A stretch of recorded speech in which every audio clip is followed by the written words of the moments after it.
Ahora sí, empieza la grabación, empieza el Facebook.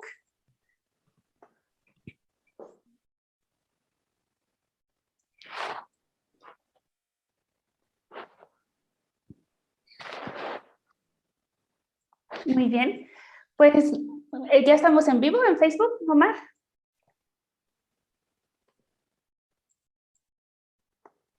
Muy Ya, bien. me parece que ya. Perfecto, pues bienvenidos, muchas gracias a todos los que nos estén viendo, también pues a los que ya estamos conectados aquí en Zoom y vamos a dar comienzo al primer coloquio del proyecto de investigación Experiencia, Experimentación y Explicación. Y bueno, al coloquio lo llamamos Observaciones Filosóficas sobre las Prácticas Científicas y este proyecto de investigación va a cumplir un año en marzo, entonces, pues digamos que esto es la presentación de nuestro primer año de trabajo juntos. Nos hemos estado reuniendo cada 15 días en un seminario guión grupo de lectura, en donde pues tuvimos 3 conferencias invitadas y pues las otras presentaciones fueron nuestras. Y pues teníamos este objetivo de organizar un coloquio cuando cumpliéramos un año trabajando para tratar de dar empuje a nuestras investigaciones. Somos un grupo de profesores, la mayoría de la Facultad de Filosofía y Letras de la UNAM, pero también tenemos algunos externos, como la doctora Nayeli Hernández de la Universidad de Guadalajara, o como la doctora Elizabeth Martínez, que va a exponer ahorita en esta mesa y que está en la Universidad Autónoma del Estado de Hidalgo. Y bueno, otros egresados del posgrado de Filosofía de la Ciencia o estudiantes del posgrado de Filosofía de la Ciencia, que están en diferentes proyectos de investigación. Entonces, bueno, esto era simplemente como una breve introducción para que se sepa en qué consiste el evento y por qué lo organizamos. Y ahora sí voy a dar paso a presentar a el primer ponente de la mesa inicial de nuestro coloquio. Él se llama Miguel Ángel Sepúlveda Pedro y nos va a hablar sobre la experiencia encarnada y una circularidad fundamental. Él es licenciado en psicología por el claustro de Sor Juana y licenciado en filosofía por la UNAM. Él estudió en el SUA, yo no sabía, pero es del Sistema Universitario Abierto en el que yo trabajo y me dio mucho gusto saber que era egresado de este sistema especial para personas que trabajan o que estudian otras cosas. Bueno, después estudió la maestría en Filosofía de la Ciencia en la UNAM, del 2012 al 2014, y posteriormente hizo el doctorado en la Université de Montréal. Actualmente está en un proyecto ahí, en la Universidad de Montreal, que es sobre fenomenología y normatividad. Y simultáneamente, pues es miembro de nuestro proyecto Triple E, que así le voy a llamar a partir de ahora para resumir, EEE. Y la investigación de Miguel está pues enfocada en la dimensión ecológica de la cognición dentro del marco conceptual del enfoque en activo. Algunos de los autores que trató en su tesis doctoral son Husserl y Merleau-Ponty, por lo cual pues es muy natural que esté en este proyecto de fenomenología. Entonces, Miguel, tienes 20 minutos para exponer y luego tenemos 10 de preguntas. Adelante. Perfecto. Muchas gracias, Fernanda, y muchas gracias a todos los asistentes y participantes a este coloquio por venir a esta presentación. Bueno, pues sí, bueno, en esta charla les voy a hablar de lo que sería un enfoque de una descripción de lo que sería una experiencia encarnada y particularmente en la noción de circularidad fundamental que se ha desarrollado en el enfoque en activo de la cognición. Bueno, los objetivos es, primero que nada, mostrar, ¿no?, lo que representaría esta concepción de experiencia como un fenómeno encarnado y su oposición con las concepciones más tradicionales de la experiencia y mostrar cuál sería la relevancia que tendría esta concepción encarnada en nuestra mejor comprensión de la construcción y el desarrollo del conocimiento científico. Ok, bueno, eso por hablar de lo que sería la visión de experiencia desencarnada, que más comúnmente asociaríamos a la visión cartesiana, aunque pues realmente es una visión compartida también por muchos empiristas en el fondo a lo largo de la modernidad, que Gilbert Ryle describe como el fantasma en la máquina, donde hay, bueno, esta distinción marcada entre lo que sería la mente y el cuerpo, la mente que obedecería a un orden no material, no espacial, que funciona con leyes gobernadas por el razonamiento abstracto, operaciones lógico-matemáticas, y por otro lado el cuerpo que estaría sujeto a procesos causales, a leyes mecánicas, que compartiría con el resto de los cuerpos del mundo externo. Bueno, en la visión cartesiana, pues está este contacto con el mundo externo se da a través de lo que serían los sentidos, lo que podríamos llamar como estímulos físico-químicos, y que serían la base para generar una representación del mundo externo, aunque finalmente en Descartes pues, es la justificación epistémica de esta experiencia de este orden empírico, pues solamente vendría a partir de las capacidades de la mente para justificarla con sus operaciones lógico-matemáticas, y bueno, habría esta unión de mente y cuerpo a través de lo que sería la glándula pineal, y con lo cual la mente podría como transmitir o comunicarse con el cuerpo para poder también generar interacción con el entorno. Al final de cuentas, bueno, en esta visión, ¿no? De lo que sería, por ejemplo, una experiencia del mundo externo, pues tendríamos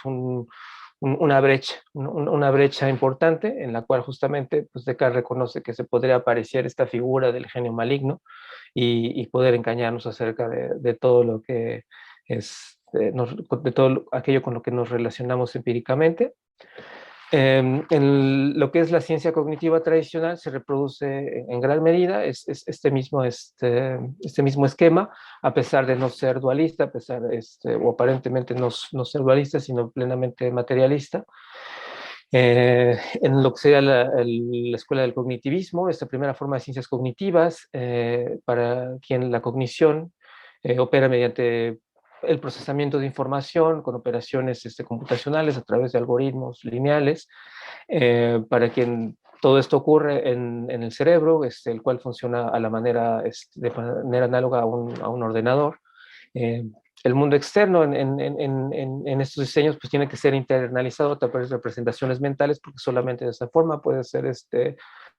procesado computacionalmente. Y bueno, la cognición entonces explicaría asociando lo que serían los modelos formales de los procesos computacionales con las explicaciones causales de cómo funciona el cerebro, los mecanismos del cerebro. Aquí, bueno, en el siglo XX, pues ya hay una concepción o un reconocimiento de que hay varios procesos dinámicos ocurriendo en el cuerpo, en el cerebro. Sin embargo, se asume que también puede haber un modularismo funcional, ¿no? De órganos del cuerpo, de funciones de distintas áreas del cerebro, y de esta forma se sigue manteniendo más o menos una visión bastante todavía mecanicista en aquellos años, de la interacción que hay también con el entorno. Eh, en, para comprender lo que serían los procesos o las funciones mentales, desde luego, pues nuevamente tendríamos otro tipo de explicaciones que serían también del orden formal, ¿no? Los procesos computacionales, y que solamente estarían pues más bien teniendo lugar en los procesos causales del cerebro. La conexión con el mundo se daría igualmente a través de los inputs sensoriales. Se generarían entonces representaciones internas a partir de diferentes algoritmos, hasta que finalmente tenemos una experiencia, una reconstrucción del mundo externo, de manera similar a como lo describe en su libro de la visión David Marr, su modelo computacionalista en el cual se va paulatinamente a través de diferentes estadios representacionales generando el mundo que percibimos. Y bueno, a partir de esto que se podrían generar respuestas corporales a través de output motores. Y bueno, tendríamos nuevamente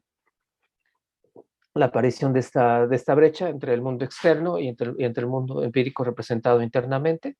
y donde nuevamente podría aparecer una figura como la en este caso el científico maligno que nos tiene como cerebros atrapados en cubetas, creyendo que tenemos un cuerpo, que interactuamos con el entorno, cuando en realidad solamente estamos interactuando con, este, con estímulos eléctricos y químicos, como tal como lo describió en este experimento mental Putnam. En oposición, bueno, tendríamos la visión de una experiencia encarnada. Cabe señalar que el surgimiento de las ciencias cognitivas corporizadas, el embodied cognition, surge a partir de ciertos fracasos que hay de los modelos cognitivistas, especialmente en el área de la inteligencia artificial. Se reconoce que no es eficaz aplicar el modelo tradicional de los inputs sensoriales, el procesador interno de información con respuesta de datos motrices, aplicado a ciertas áreas de la inteligencia artificial, puesto que si bien los procesos computacionales pueden responder de forma muy eficaz a ciertos entornos con reglas definidas en ambientes controlados, como los que se manejan, por ejemplo, en un juego de ajedrez, pues en realidad cuando se interactúa con el mundo real, con los entornos, pues tienen muchos problemas los robots móviles construidos bajo esta lógica para lidiar con las contingencias y variables desconocidas de estos entornos. Hay una respuesta muy importante porque se muestra empíricamente que se pueden generar diseños que no están basados en representaciones internas, sino que más bien dependen de retroalimentación de ciclos sensoromotores y que coordinan los movimientos de los robots móviles a través de procesos de autoorganización. Y bueno, es una muestra de que se puede lograr un diseño diferente, integrando los ciclos sensoromotores de un agente con el entorno. Esto pues mina los presupuestos, por ejemplo, cartesianos de lo que sería el cognitivismo, es esta versión en la cual se puede aislar a la mente dentro del cerebro y solamente pensar al cuerpo como una especie de puente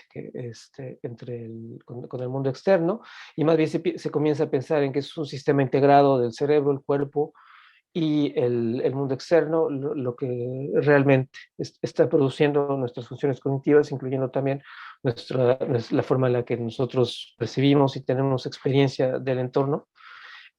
fundada sobre todo en los ciclos de percepción y acción. De esta manera, la experiencia del entorno se da más que nada como posibilidades de acción,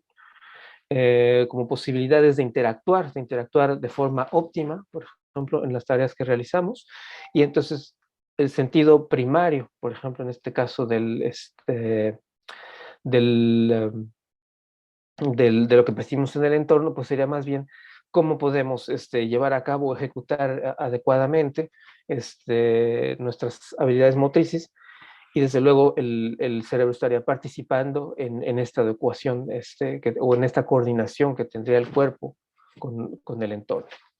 El, el terreno de la cognición corporizada, el Fori Cognition, pues es muy amplio. Hay diferentes tipos de propuestas, unos que se enfocan más en la cuestión del cuerpo, otras en el entorno,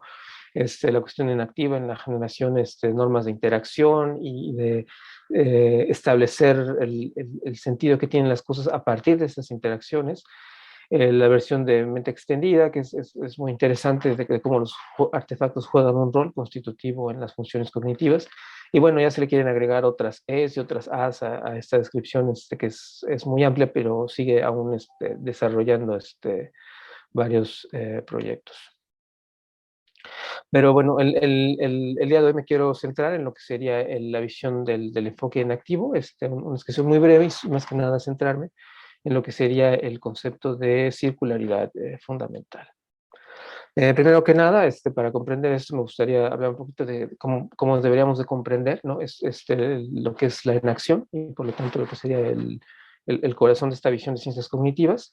para quien la cognición pues, no dependería del procesamiento de información, sino más bien de un establecimiento de normas que estarían regulando la interacción corporal de un agente vivo con su entorno.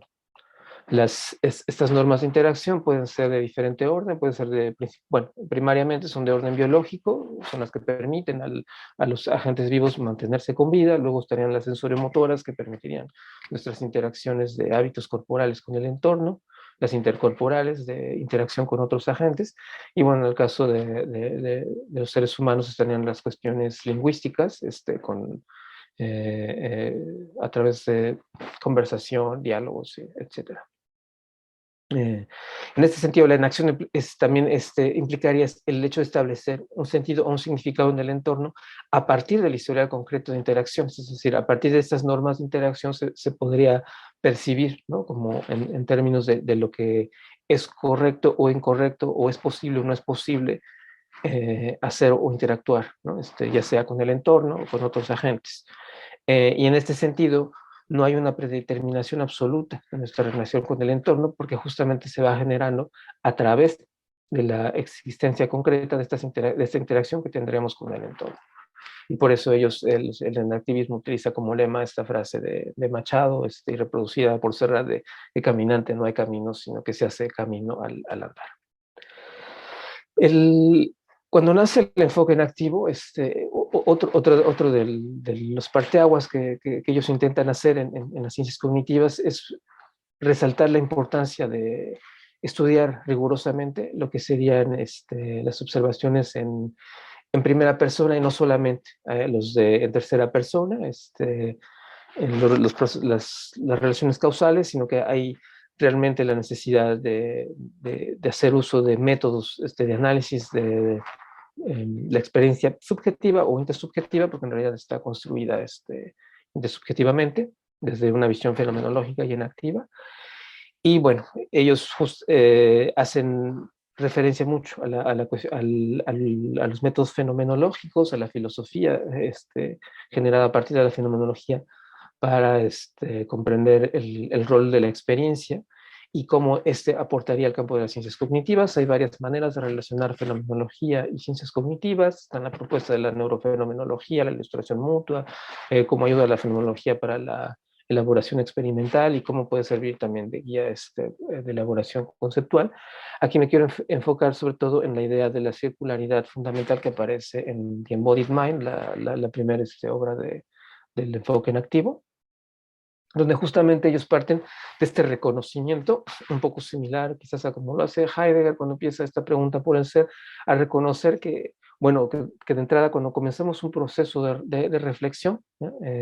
cualquiera que sea, pues ya nos encontramos dentro inmersos en un mundo que está ya en cierta forma construido, el sentido que tienen, el significado que tienen las cosas, las palabras, nuestras acciones, nuestras interacciones, nuestra constitución biológica. Y entonces, para cuando realmente empezamos a reflexionar acerca de ello, pues lo que tenemos que hacer es una especie de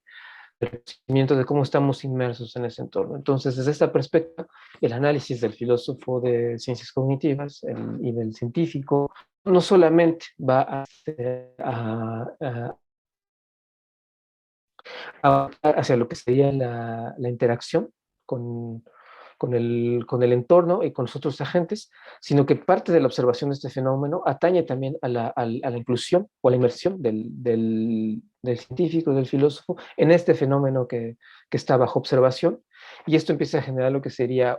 esta circularidad fundamental, en la cual el análisis del fenómeno es a su vez un autoanálisis de esas condiciones dentro de las cuales se está también analizando y observando ese fenómeno. Entonces, de esta forma, la tarea del científico y filósofo de las ciencias cognitivas es también hacer un cierto análisis de la condición existencial de un científico encarnado, de un científico que obedece a diferentes involucramientos con su orden biológico, cultural, social. Y desde luego también esta circularidad fundamental involucra también la posibilidad de transformación de ese mundo que está observando, ya sea en una nueva interpretación que puede generar diferentes cursos en el orden del pensamiento, del reconocimiento, pero también pues, cambios reales en lo que sería aplicaciones, por ejemplo, del orden tecnológico, del orden de relación con los demás y con el entorno. Entonces ellos hablan justamente de un real diálogo fecundo también a través de esta circularidad fundamental. En este primer libro ellos reconocen, por ejemplo, cómo podríamos en varios niveles comprendiendo esta circularidad fundamental que empezaría, por ejemplo, desde una visión tradicional, pues el cómo asociamos, ¿no? Los procesos cerebrales, lo que sea la estructura física y biológica, con nuestro comportamiento y las experiencias que tenemos. En un segundo nivel estaremos reconociendo que es esta inmersión de la estructura cognitiva del científico en el análisis que se hace de estas relaciones entre las estructuras biológicas y la experiencia. En un siguiente nivel se reconocería que el científico pues está también inmerso dentro de un telón de fondo biológico, social y cultural, ¿no? La herencia de prácticas, la herencia de todo un sistema cognitivo que es de diferente orden, biológico, social y cultural. Y finalmente tenemos justamente el nivel, ¿no? de reflexión filosófico acerca de esta condición del mundo de vida, Lebenswelt, que llamaba Husserl, de todas sus dimensiones para poder comprender mejor pues, el fenómeno que estamos analizando. Es una visión más amplia. Ahora bien, esta visión la podemos asociar a lo que sería también una visión en filosofía de la ciencia, de lo que sería una filosofía de la ciencia centrada en prácticas y que se opone a una filosofía de la ciencia más tradicional, que en un primer momento, pues de entrada, separa lo que sería el análisis de la relación entre evidencia y teorías de lo que sería el encarnamiento, ¿no? Y bueno, de entrada de toda habilidad cognitiva realmente de los agentes.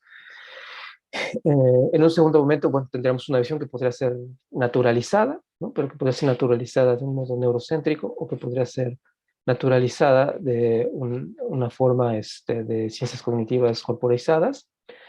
En ese sentido, Martínez y Juan nos ayudan a ver cómo pues desde el mismo positivismo lógico, en Neurath había la comprensión de que, por ejemplo, la normatividad de las prácticas científicas no está asociada solamente a la relación entre lo que serían evidencia y teoría, sino que también pues tenemos que comprender diversos factores que componen a lo que serían las prácticas de la ciencia. Dentro de estos factores tendríamos que reconocer, por ejemplo, lo que serían las capacidades humanas en los tipos de aprendizaje para diferentes prácticas, las estructuras cognitivas que posibilitan justamente también estas capacidades, los medios materiales que también juegan desde una perspectiva corporizada un rol central, como en el caso de la mente extendida, para el desarrollo de estas capacidades y para la recomposición de las prácticas científicas, y otros tipos también de valores y normas que estarían jugando rol en las prácticas, así como los fines. Ya me quedan unos minutitos solamente. Sí, Miguel, ya llevas 20 minutos, entonces si quieres ir cerrando. Sí, hace un par de minutos ya estoy por cerrar. Y bueno, entonces tendríamos una visión distinta, ¿no? De lo que sería el objeto de análisis, por ejemplo, del desarrollo científico, el objeto de la filosofía de la ciencia, que en lugar de centrarse solamente, ¿no? En esta cuestión de cómo se da una relación entre evidencia y teoría y cómo se da la secuencia o el desarrollo histórico del cambio de teorías, a cómo pues de entrada a comprender cómo se da la relación con el entorno a partir del desarrollo de estas prácticas, la interacción entre científicos, la construcción de estos modelos, con el uso de herramientas tecnológicas, de tradiciones. Y en esta observación de lo que serían los fenómenos empíricos, pues estaremos teniendo que tener también estas observaciones de lo que sería una autorreflexión, que nos llevaría también a analizar este proceso histórico, pero un análisis que sería también igualmente integrado de cómo van secuenciándose los diferentes contextos de las prácticas científicas y cómo el nacimiento de estas teorías o la producción de estas teorías también va, y su relación con la evidencia, pues va aunada a todo este contexto de las prácticas, y en realidad todo esta visión holística sería lo que compondría más propiamente, pues o de forma más adecuada el objeto de análisis del filósofo de la ciencia. Y en este sentido, pues, para concluir, pues la relación, ¿no? Otro movimiento circular sería la relación de filósofos de las ciencias cognitivas, que permitiría una mejor comprensión del razonamiento cognitivo del científico en su dimensión práctica. Y por el otro lado tendremos el desarrollo de mejores normas, bueno, un mejor análisis y desarrollo de normas escrituras y prescriptivas para las prácticas científicas que le podría regresar al filósofo y al científico de ciencias cognitivas. Y eso es todo. Gracias.